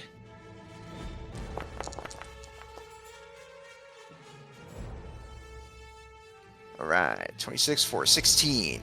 That's a hit. Nice. Alright, I'll go ahead and hang where I am, and I will pass to Gaiman. All right, going into round 3, Trendy will steal. Because it was damaged.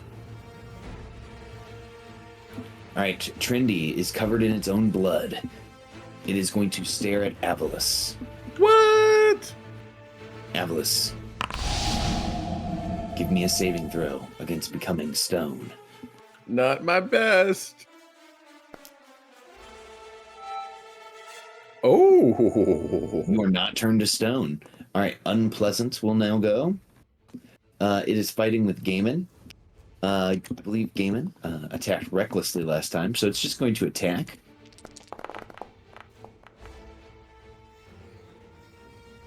That is an 18 to hit Gaiman for 13 piercing, 9 cold damage.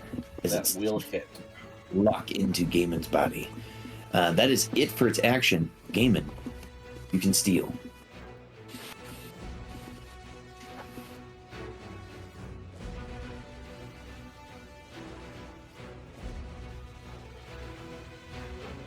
All right. Yeah. I'm gonna give it unpleasant what for. I'm gonna give it an unpleasant experience recklessly.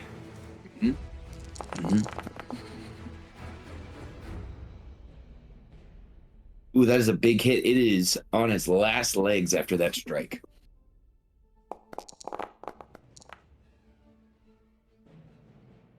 Ooh, that misses the creature. That's some bullshit. As it's able to kind of roll out of the way. All right, Gaiman, you control initiative. Who do you want to go next?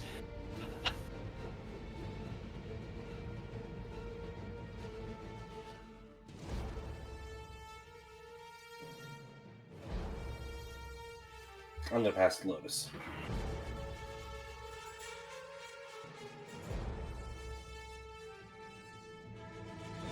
Okay. Lotus, you're up. These basilisks are looking bloodied. Alright, if I can finish him off here. Alright, once again, spend sorcery point twin spell. Go ahead and fire off 2 fire bolts. First one at unpleasant.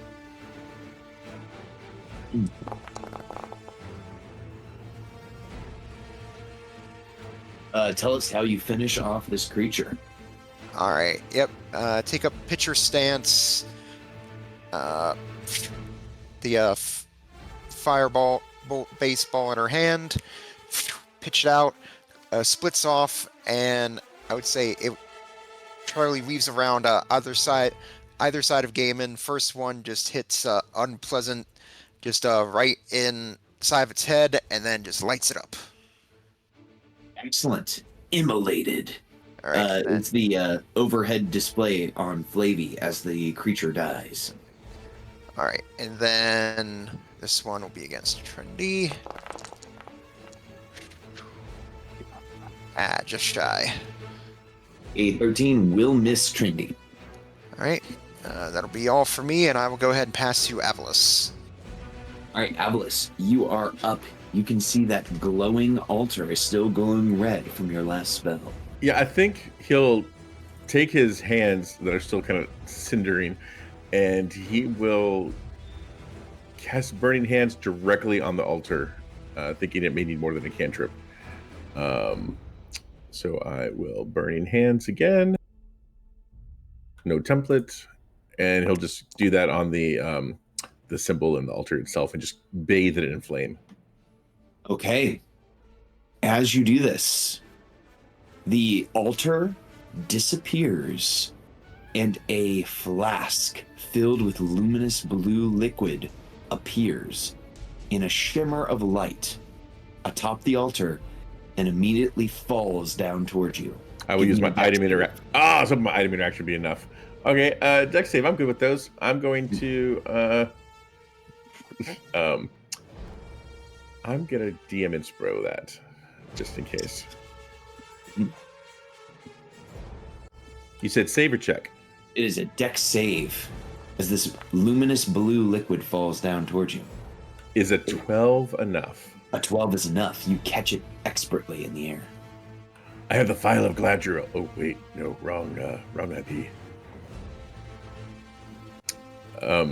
Do I know what this is? At the moment, you do not know what it is, but very soon you might just. Okay. That is everything but a bonus, and I am not going to use a bonus, so I'm good. I will pass to Alicia downstairs. Or upstairs? Yeah. You know, where she's at. Or they're at. Does guidance work on saving throws? No. Resistance. It works on saving throws. Does bless work on saving throws? It does. Bless does work on saving throws. You could bless yourself. That's what I was going to do. I am dropping concentration on Spirit Guardians. Immediately casting the first level bless on myself. And I will continue poking. That'll definitely help. Just stares at you. Akia is your healthcare companion. La You la see- la la la. You seem to be turning into stone. Thank you for your observation, Akia.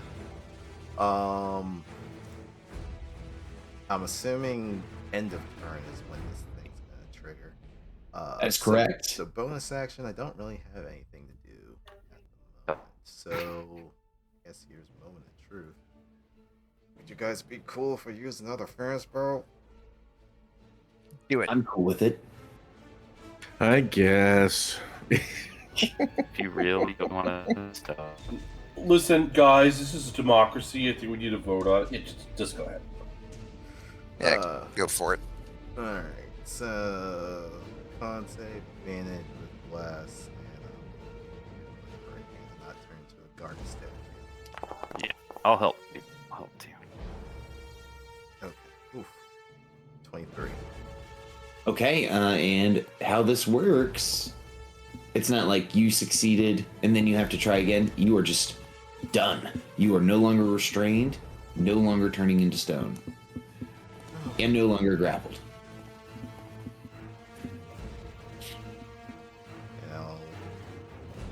Oh yeah, I have so yeah, that's it. As the rest of that stuff starts to flake off, Alicia will just sit in the corner and be like, what the hell? That's it for me. I'll pass it to Akia. Right, Akia, you're up here, my man.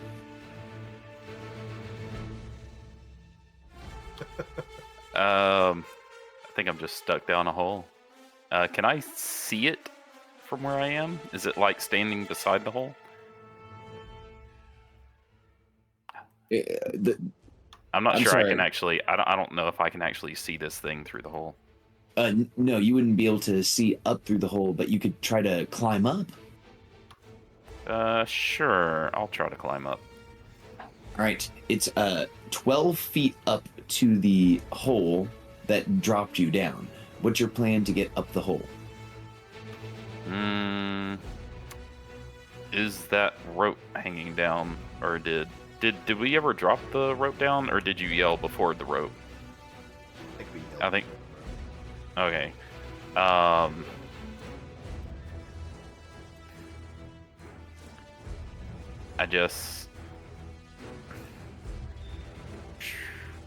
guess I'll just pull out my dagger and try and use it to help myself climb up the hole. That's all I got. All right, these are not like smooth stone walls. They're rugged and rough. There's ridges, so you could try to start climbing up the wall. Give me an athletics check as you start climbing. Oh, I got lots of pythons. I guess I'll climb with my pythons. Athletics check, all right.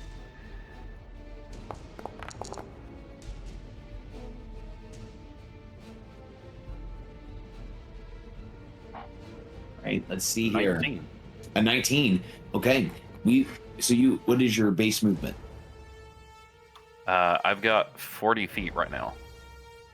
You have 40 feet of movement, so that means you can move up 20 feet up the hole, moving at half speed. Unless, do you have a climb speed? Nope. Okay, so you're up 20 feet up the hole. So you're just 2 feet below the lip of the hole. Okay. So that would have taken your movement. You'd still have your action. All right. I guess this thing's not in melee range yet. I would say no, because you're below the lip of the hole. Can I see it yet? Yeah, you can see it. All right, I'm gonna launch the knobber knocker at it. Okay. Dick punch. Now, Akia, the knobber knocker. How are you launching it while also climbing up the hole? Do you let go of the wall as you launch it?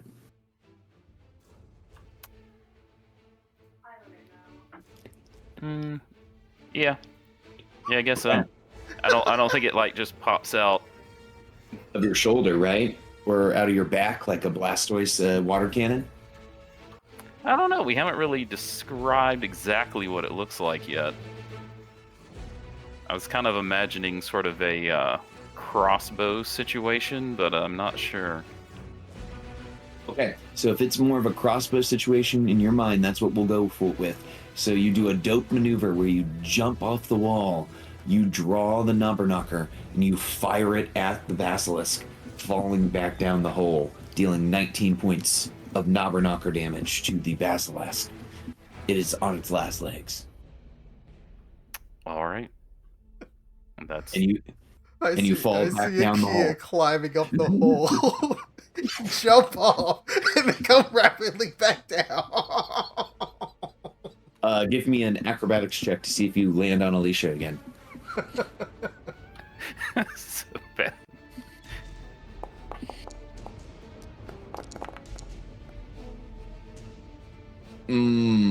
Okay, so you guys see Akia for just a second. Shoots the creature, and then Alicia, what kind of noise do you make as he falls down the hole again and lands on you? Oh, not again.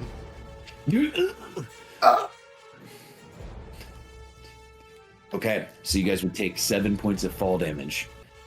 And Akia takes out a straw hat and cane and starts singing, "Hello, my lady, hello, my darling, hello, my ragtime gal." Now, Unpleasant is removed from the initiative, and Trendy will steal because it was knobber knocked. Okay. It is going to start to move to here. It sees a white swishing tail. It is going to target Lotus. Lotus, it is going to attempt to turn you to stone with its petrifying gaze. All right. I'll go ahead and spend a DM inspiration on this.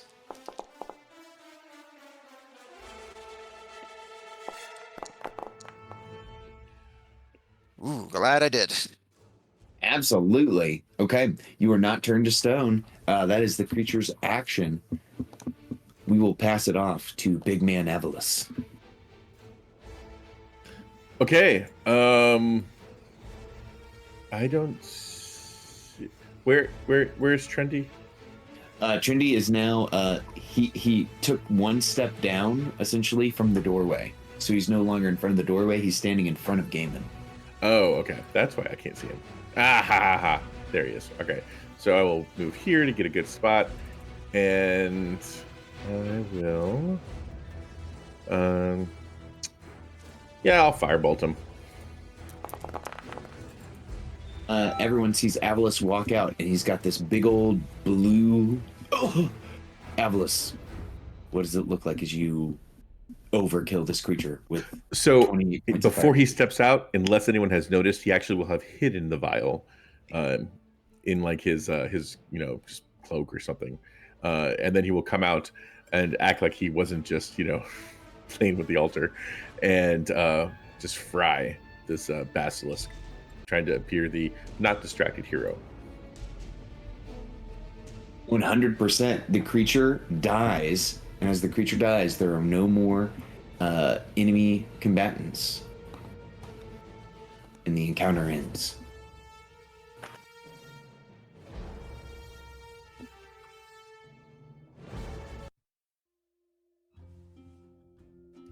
I'll peek down the hole and say, like, Alicia, Akia, are you two all right down there?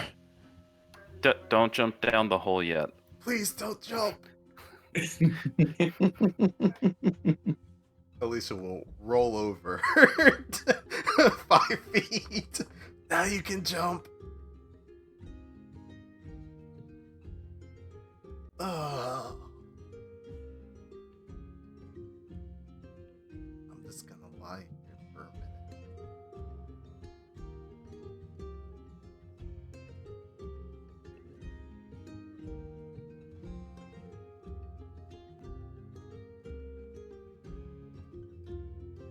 The door opens. Watto runs out. Is everyone okay? Fine here, but I think not too sure about Alicia and Akia. She'll point down the hole down there.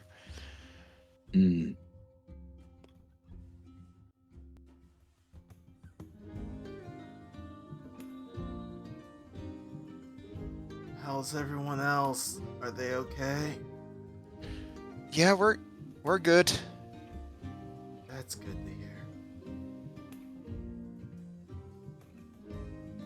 We burned through some DM inspirations on that fight. Yep. It's like nobody wanted to be turned to stone for some reason. Admittedly, it's a bit metagamey because I actually got turned to stone one time in a different campaign. While raging, can Gaiman fit down the hole? It would be a tight fit, but you think you could try to shimmy down, especially if someone lubed you up. Gaiman's sweating at this point, so he's just gonna go for it. Okay, give me an athletics check here to try to get down the hole while big. I think we still have some coconut oil. Fuck off with that shite! He just gets angrier. All right, Alicia, you are very happy because you rolled out of the way.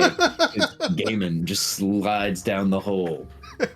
Am I? He's a big boy now. He's even larger. Okay. Gaiman's gonna he's he's trying to maintain his rage, so he's looking for the next level down.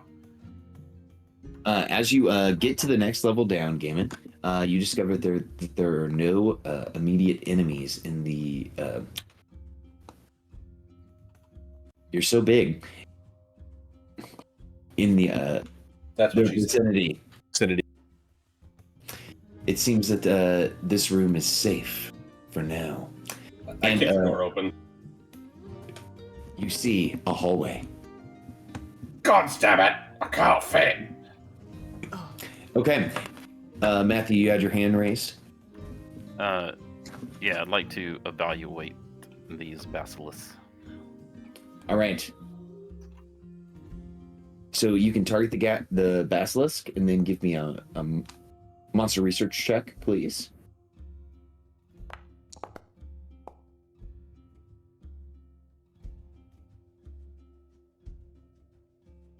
Nine.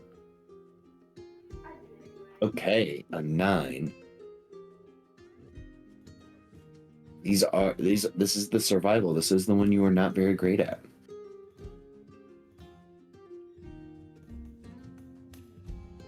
So with a 9, Akia, you have the inspiration that the scales and the teeth and claws are probably pretty good crafting materials to grab.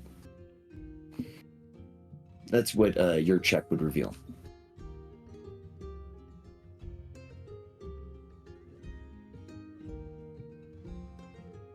And I can tell you with a 9, the scales can be used to make +1 armor. The teeth and claws can be added to weapons or ammunition. And in doing so, they can increase the damage die size by 1 step, or because of the damaging properties of basilisk scales or basilisk teeth and claws, they can even add a d4 of damage.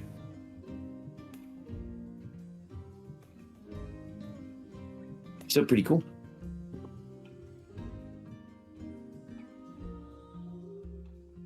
Yep, and I have that information here. Okay. I would like to try and harvest them, please. All right, give me a harvest check on that specific basilisk. All right.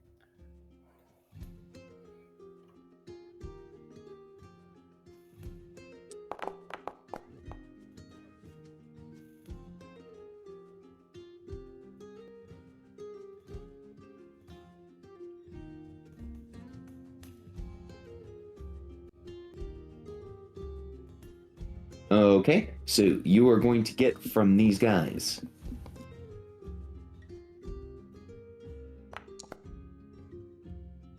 unfortunately, because of the fall, maybe just because of how it was killed, you only get 1 claw. And then for the scales, you get 9 scales. Okey-doke. All right, everyone. And I know that we started late tonight, and this is our typical stop time. So Dazan will walk out, and I apologize once again for that, everybody. So I will take us back to the start page. Dazan, Krintos will come out.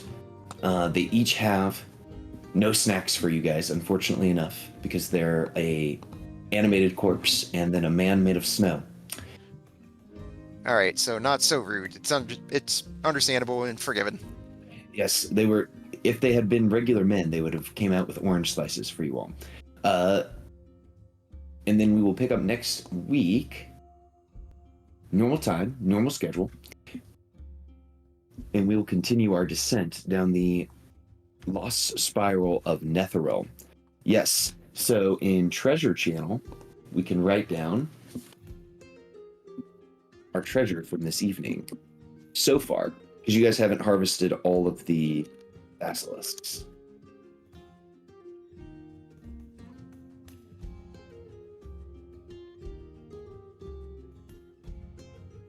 So, everyone, I hope that you guys have a good weekend, a good next week, as we continue to do the new year. Before we go, does anyone have any questions, comments, concerns, or do I dare say interpretive dances for the crew?